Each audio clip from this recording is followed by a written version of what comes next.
Welcome to episode 5 of the Psychological Safety series, where we discuss the article written by Dr. Nicolas Abella, Creating Psychological Safety at Work, How Nurses and Leaders Can Foster Trust for Better Patient Care.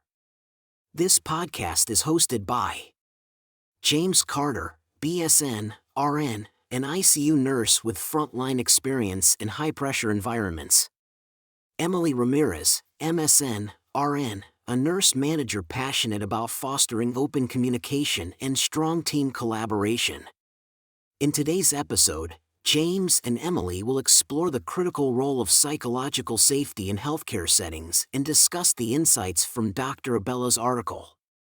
They will break down how nurses, nurse leaders, and hospital executives can foster trust, accountability, and open communication to improve teamwork and patient outcomes. Imagine this scenario. A new nurse notices a potential medication error but hesitates. What if they are wrong? Will they be judged or even face consequences for speaking up? Instead of raising the concern, they stay silent. Hours later, that silence leads to serious patient harm. This situation could have been prevented with a culture of psychological safety. In this discussion, James and Emily will cover how fear-based leadership affects patient care and nurse retention, why psychological safety is essential for reducing medical errors and burnout, actionable strategies for building a work environment where every nurse feels safe speaking up, how bedside nurses, managers, and executives can create a culture of psychological safety. When nurses feel empowered to communicate openly, patient outcomes improve, teamwork strengthens, and workplace morale transforms. Join us as we explore Dr. Nicolas Abella's insights and share strategies that can help every healthcare professional foster a culture where every voice matters. Let us begin. Welcome back to the Healthcare Nurses Network podcast, where we give nurses insights and strategies and solutions to really thrive in healthcare. And today we're doing a deep dive on a topic that's so important, I think, for all of us. Psychological safety. It is, yeah. Just knowing that you can speak up and ask questions and even admit if you've made a mistake, Right. And not feel like you're going to get in trouble. Yeah, that you're not going to get punished or, shut down. Exactly. And our sources for this deep dive talk about how when nurses feel psychologically safe, patients get better care. It's not just like a feel-good thing, Right. It really Right. leads to better outcomes for everyone. And in one of the articles, they start with this, pretty intense story about a new nurse who noticed a med error, but she was too scared to report it. Oh, yeah, I remember that story. Yeah. And it just shows what can happen when you don't have that psychological safety. In this case, the patient actually was harmed, and it's scary to think how often this might be happening. It is. And there's actually research showing that a lack of psychological safety is connected to more medical errors. It's really a hidden cost of a toxic work culture. Yeah, it's not just about feeling anxious or whatever. It can actually impact patients' lives. That's right. And when you have leaders who rule by fear, where nurses are just expected to follow orders and not speak up, that's so damaging. It really is. It crushes creativity and It innovation. needs to burn out. Totally. And then people quit. Yeah, high turnover. And then in the end, patient care suffers. So how do we get rid of this culture of fear and make healthcare a place where everyone feels safe speaking up? Well, the source material points to the trust framework as like a roadmap for doing just that. Okay, so the trust framework, can you break that down a little bit? Yeah, so it's got 5 main parts, and it's all about helping nurses feel like they can raise concerns, ask questions, share ideas without, being afraid of what's going to happen. Okay, so let's go through this trust framework one by one. Okay. So where do we begin? So first you have transparency, and this is about leaders being open and honest in how they communicate. Okay. They need to be vulnerable, admit when they mess up, and actually ask their team for feedback. Okay, so I'm thinking about like a nurse leader who does a safety debrief after an incident happens, and instead of blaming anyone, they're focused on learning from it. Exactly. Like, what happened? Why did it happen? How can we keep it from happening again? So it's a culture of learning And improvement instead of punishment. Yeah, and when leaders are transparent, it spreads throughout the whole organization. Right. Nurses start to trust their leaders more and feel like they can speak up, and that makes things safer and more effective for everyone. Okay, that makes sense. So transparency, Right. that's the foundation. Right. What comes next in building this trust? So R stands for recognition, and this means we got to celebrate the people who do speak up instead of punishing them. Yeah. We need to change that culture of silence and make it so that raising a concern is seen as a good thing. It sounds so simple, but I bet it makes a huge difference. It really does. Yeah, like when speaking up is seen as helping, not complaining. Exactly. And that leads right into understanding the next part, which is all about empathy and support. Right, yeah. We can't just tell people to suck it up anymore. Yeah. We have to be okay with people not being okay. Right. We need to talk about mental health and burnout and help each other out. Yeah, like having nurses check in on each other to manage stress. Exactly. That peer support is so important, especially in a job like this. Okay, so we've got transparency, recognition, and understanding. What about the S?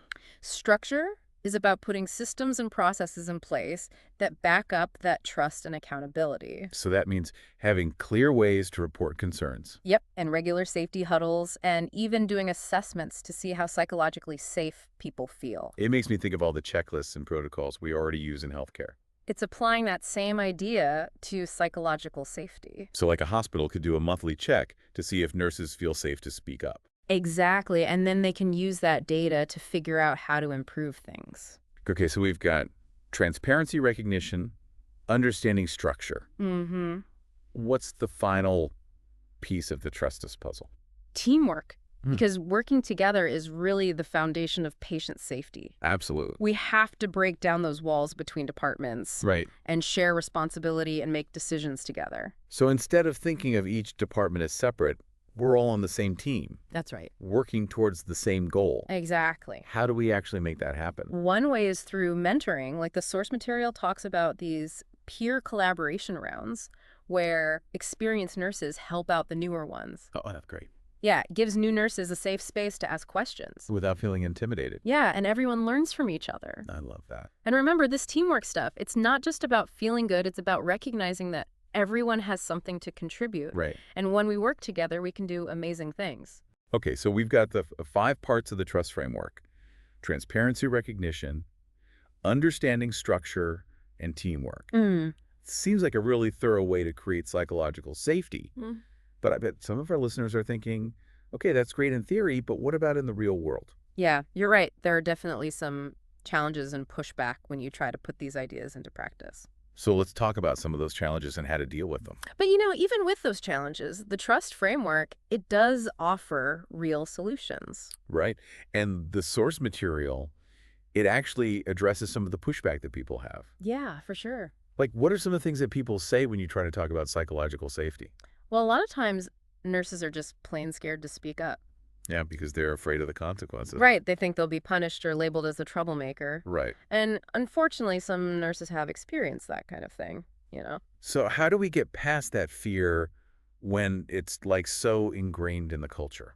It takes time, and you got to approach it from different angles. Okay. The source material suggests starting small, maybe just focusing on building trust within your own team first. Okay, so creating that psychological safety in your little group, even if the whole hospital isn't there yet. Yeah, and then you can focus on open communication, really listening to each other and, celebrating when someone does speak up. It's like a little pilot program to show everyone how well it works. Right. And then when you start seeing positive results, that's your evidence to take to the higher ups and say, hey, we need this everywhere. I love that. That's like being the change you want to see. Exactly. Another thing we hear a lot is we're too busy. We don't have time for all this psychological safety stuff. Oh, yeah, I've heard that one too. Like, there's just too much going on. But isn't it interesting that when you don't have psychological safety, things actually take longer? That's true. Teams that have psychological safety, they're more efficient, not less. Because they can catch problems early on, they communicate better, and they don't have all that fear and uncertainty slowing things down. Exactly. There's one study that found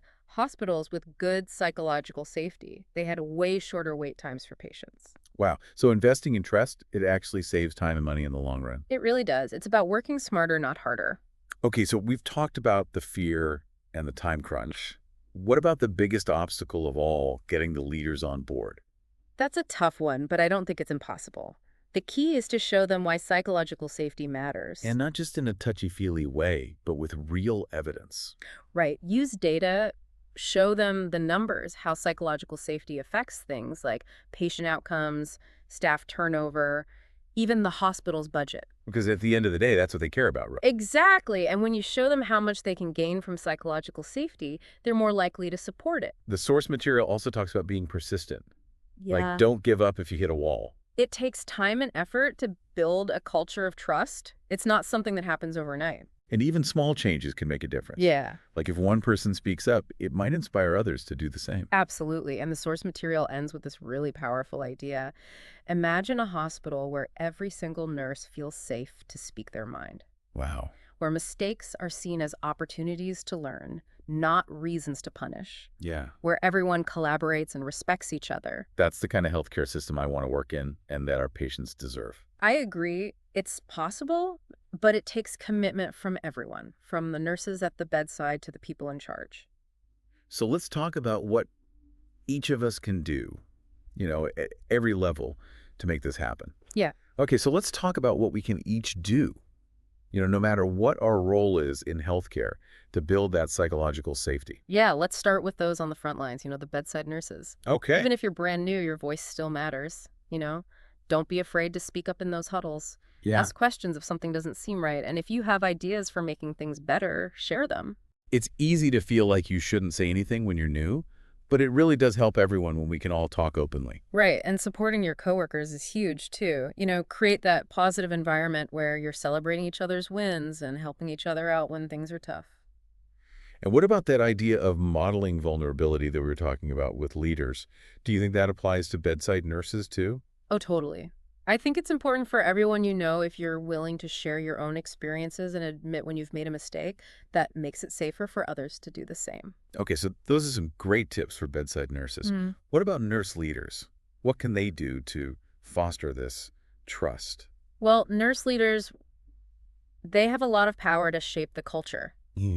Right. They can really set the stage for psychological safety, and the source material talks about how important transparent communication is. Right, being open and honest with your team. Yeah, like don't be afraid to admit when things aren't going well and ask for feedback from your team. That really shows that you trust them. It's about shifting from blame to learning, like we were talking about.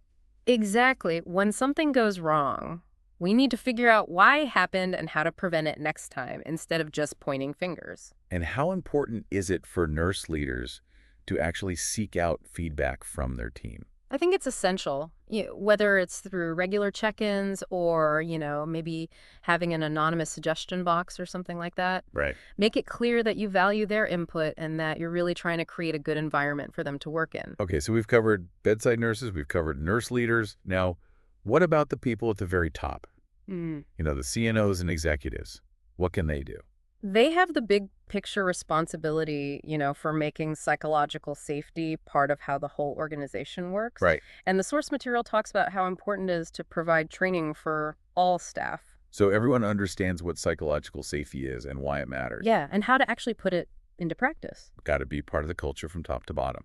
And then it's about putting systems in place, to recognize and reward people who are contributing to that culture of safety. Like actually giving people credit for speaking up or having programs where nurses can recognize each other. Exactly. It's got to be more than just words, Right. Actions speak louder than words. Exactly. And finally, those CNOs and executives, they have to hold leaders accountable for creating psychologically safe work environments. Right. Like maybe including psychological safety metrics and performance evaluations or doing regular checks on the culture. To see how things are really going. Yeah, the message has to be clear that this is a priority. This has been such a great deep dive. I feel like we've really learned a lot about psychological safety and how to use the trust risk framework to create it. I agree. It's been really insightful. And the best part is that it feels like something we can all do something about no matter what our role is. Absolutely. We all have a part to play in making healthcare safer and more supportive for everyone. And in the end, that's what's best for our patients too. When we feel safe and supported, we can provide the best possible care. That's right.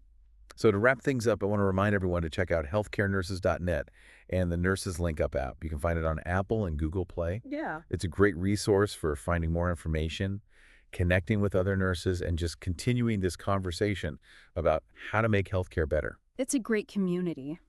Thank you for listening to the Healthcare Nurses Network podcast.